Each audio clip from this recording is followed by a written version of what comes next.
Assalamualaikum warahmatullahi wabarakatuh. Nama saya Aristanisih dari kelas 4 TBIA dengan NIM 2141104040443. Di sini saya akan menjawab pertanyaan mata kuliah pengembangan kurikulum UTS. Langsung saja ke jawabannya. Yang pertama, nomor 1 ada secara teoritis dan secara praktis. Secara teoritis adalah pengembangan kurikulum adalah sebagai suatu rencana yang bersih tentang isi, tujuan, dan evaluasi pembelajaran. Kurikulum yang baik bagi kebutuhan peserta didik maka akan meningkatkan kualitas bagi peserta didik. Dan sebaliknya juga, jika kurikulum yang tidak sesuai atau tidak baik bagi peserta didik, kebutuhan peserta didik, maka akan rendahnya mutu pendidikan. Oleh karena itu, saya sebagai calon guru, saya harus mempelajari pengembangan kurikulum dengan baik dan efektif agar bisa mengajar di kelas dengan baik. Selanjutnya ada secara praktis. Selanjutnya nomor 1, setelah secara teoritis ada juga secara praktis.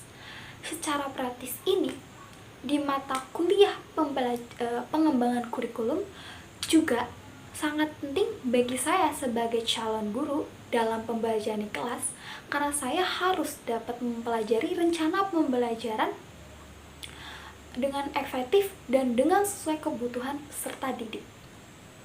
Saya harus mampu mempelajari pengembangan kurikulum ini secara terstruktur, terukur, dan dapat mengakomodasi berbagai kebutuhan peserta didik tersebut. Selanjutnya saya akan menjawab nomor 2. Pertanyaan untuk nomor 2 itu disuruh menyebutkan berbagai macam landasan dan penjelasannya. Di sini saya mempunyai 4 landasan dan penjelasannya. Yang pertama adalah landasan filsafat, yaitu landasan filsafat itu suatu yang menjadi dasar dan pandangan awal untuk pengembangan kurikulum. Selanjutnya adalah landasan psikologi. Landasan psikologi adalah yang berhubungan dengan pengenalan dan pemahaman karakteristik dan potensi siswa. Yang ketiga adalah landasan sosiologi. Landasan sosiologi adalah yang berhubungan dengan pengenalan dan pemahaman masyarakat dan terhadap lingkungan siswa. Yang terakhir, yang keempat, adalah landasan secara historis. Landasan secara historis adalah suatu berhubungan dengan pengenalan dan pemahaman secara sejarah dan pendidikan di masa lalu. Selanjutnya, saya akan menjawab pertanyaan untuk nomor 3. Di sini dijelaskan untuk menjelaskan hidden curriculum. Di nomor 3 ini ada 3 poin A, B, dan C. Untuk poin yang A, di sini saya akan menjelaskan tentang kerja kelompok dan kemandirian.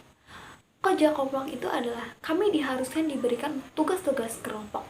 Untuk yang kemandirian, selain kami diberikan tugas-tugas kelompok, kami juga diharuskan diberikan tugas individual yang dimana itu diselesaikan di luar kelas.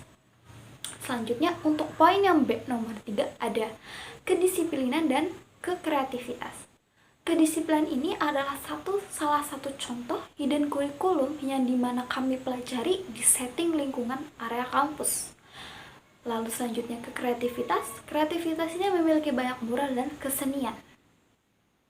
Yang terakhir atau poin C untuk nomor 3.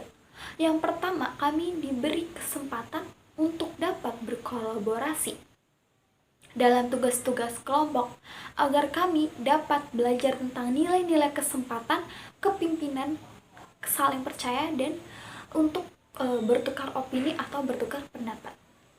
Yang terakhir, untuk poin C yang terakhir adalah kami diberi tantangan atau kesempatan untuk mengembangkan kreativitas seorang siswa agar mereka dapat mengerjakan suatu proyek-proyek atau tugas-tugas yang berbentuk suatu yang inovatif.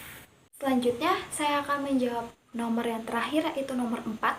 Di sini nomor 4 suruh menganalisis berbagai model metode organisasi kurikulum.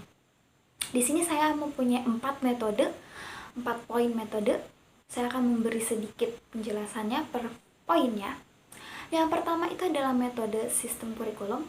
Metode sistem kurikulum ini memandang kurikulum itu sebagai suatu sistem yang terdiri dari beberapa komponen yang saling interaksi. Lalu yang poin kedua itu metode interaksi sosial. Metode interaksi sosial ini yang memandang kurikulum itu sebagai proses interaksi yang terlibat antara pihak guru, murid, masyarakat. Yang ketiga ini ada metode teknologi instruksional. Metode teknologi instruksional ini memandang kurikulum itu sebagai suatu sistem teknologi di pembelajaran yang dapat menyampaikan sebuah materi kepada peserta didik. Yang terakhir ini ada metode metode kritis, yaitu yang memandang kurikulum itu sebagai alat untuk digunakan peserta didik dari segi pandang dan sikap siswa agar berkritis terhadap masyarakat dan sekitarnya. Sekian itu yang bisa saya sampaikan dari pertanyaan UTS di sini. Wassalamualaikum warahmatullahi wabarakatuh.